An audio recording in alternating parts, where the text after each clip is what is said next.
What's up, guys? Welcome to Wally's Welding World. I'm the weld professor. Let's go ahead and get into this split T.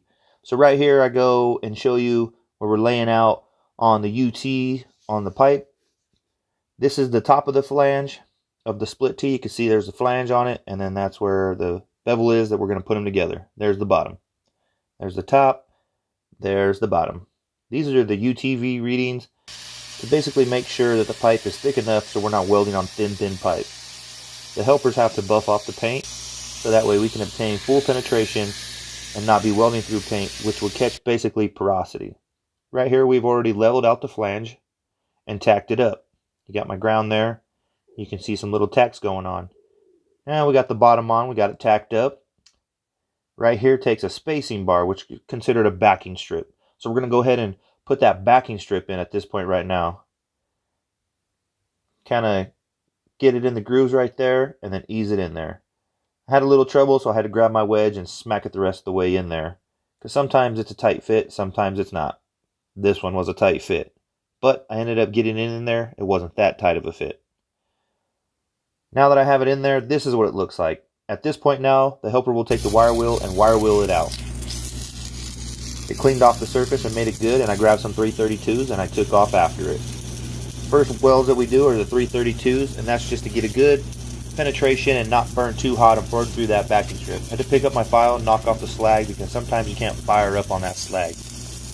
Yeah, I'm using both my hands to make sure I'm getting in that groove because I don't want to arc all over the flange. I finish up here now, and I basically let the helper, I'm the welder, I let the helper go ahead and buff all this slag off. You can see that's my 332 pass, took a couple of rods. Then I fire up with some 532s and burn over that 332. I kind of just take my time. You can see how my elbows rested on my thigh there. That's just kind of helping me keep my arms steady. That's how I like to do it. Not everybody does it like that, but I like to do it like that. And as I sit there, I just kind of, burn the 532s in there and get a nice pass all the way across. 332 is pretty much the rod I would like to use first to go around that, just to make sure I'm not blowing too hot through that backing strip. And then I feel safe enough to burn a 532. Notice over here on the side, doesn't really show it right now, but once I get to the end, I kind of come out of the bevels and then I weld up the pipe a little bit to help build it up on the outside. See it there now? Yeah, because if you don't, you're just going to leave a big mess over there. Notice right now I just line it up and then I start hitting that slag off. You don't want that slag to pop off and hit you in your eyes because it will happen. It's happened to me before. Again, you can kind of see how we got the T tacked up on the outer side. My buddy down there on the lower end, he's got the hard spot this side. We kind of switch off and on, so that way one day I get the good side, one day he gets the bad side, and then the next day vice versa. I'll have the bad side and then he'll have the good side. But we have two left, and one of us has to take the bad side, so today we flipped a coin, and I got the bad side. So I'll be doing the hard side tomorrow. But this is the easy side, so this was a good demonstration video for you guys to get a gist of what the split T looks like. Everybody's been asking me what the split T is. Some people are calling it a stoffel, some people are calling it a hot tap, but technically it's a split T. It's not a hot tap until you put the valve and put the drill on it and tap into the line. Yes, it is a live line. There is oil pumping through that line. That's why it's important for the UTV to read it before anything.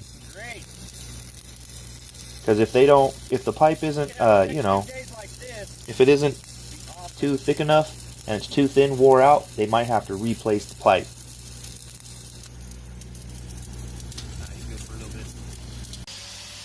Now I got two 532s stacked on top of each other. Somebody calling me. Yep. And that's my cap now. It's one pass, two pass, three passes with a 532, and then I put a 332 on the top of it. Not the best, but it'll work. The main goal is not to have porosity or undercut. And that is what they're looking for when they come back. Then I take a 1/8 rod and we go ahead and weld up the sides.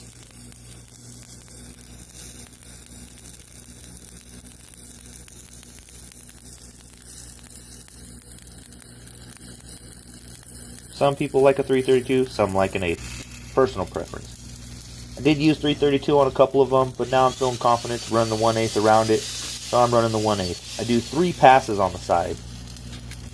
First pass with 1/8, then another pass on the bottom of the pipe and that bead, and then I come back around with another 1/8 and I stack it on top of that bottom one and I go along the top of it on the T. To finish it out, I'll probably cap it with 332s, which you will see later here in the video that I'm capping with 332s. Hope you guys are enjoying this little tutorial video that we made today. It isn't really like in-depth, but it definitely gives you an idea of what it looks like out there in the field, what we're doing. You can see that we're up in a scaffolding. This one is probably about 20 feet in the air. There's one right below us, but we decided to do the top one first and then go down to the lower one, so that way we can get the shade in the morning kind of, and then jump down there and get the shade in the afternoon and the evening. Yep. Notice how I started up high and then I dragged it way down. I probably dragged it down about 3 feet. When lighting a rod, you always want to drag it down and then fire back up and then start going up the pipe. When you're going back up the pipe, you'll burn out anything that you dropped off when you were going down the pipe. Just light it up. Basically, the whole point of that is when you strike it up top and you drag it down, you're heating up that rod to get a good surface. So you can get a good hot rod and then a good nice puddle formulated right before you decide to tie in.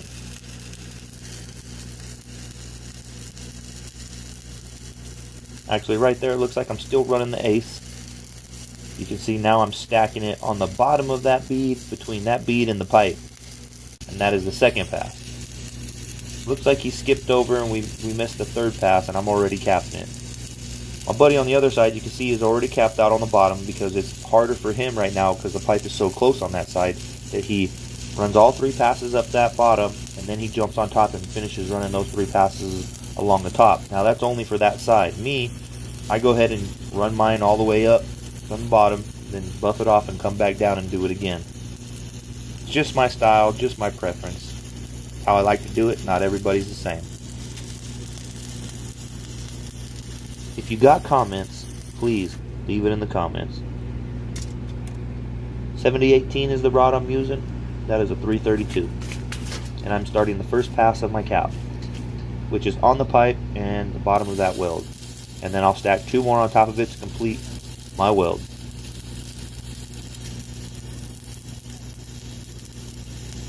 Helper's trying to zoom in. I think he's trying to get an arc shot. Ain't really working too good for him.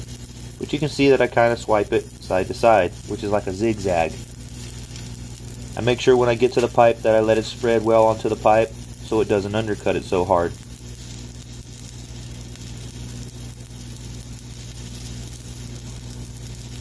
Kind of sit there for a minute and then rock back over. 40.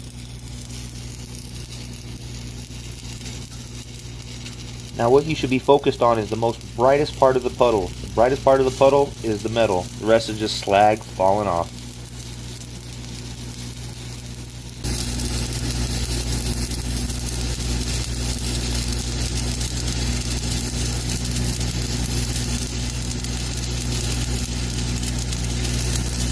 With the heat and the harness, sometimes it becomes a pain in the butt to try to make a perfect weld. So not all my welds come out perfect, and I'm not ashamed of it. I'm not perfect. I do my best, but I'm not always the best. Sometimes I can get a good flawless weld, but as you can see here, from the hot and the heat and everything, and just constantly welding and welding and welding, it might not turn out that good. Look over here. I do that side first, and then I come over and I finish out on this side. At this point, I'm pretty exhausted, and I do my best. We won't know how good it is until people come and tell us that there's no pinholes and that there's no porosity, there's no undercut. But until then, I just got to do the best I can. If you like it, comment, subscribe, and share it with your friends. Thanks for tuning in.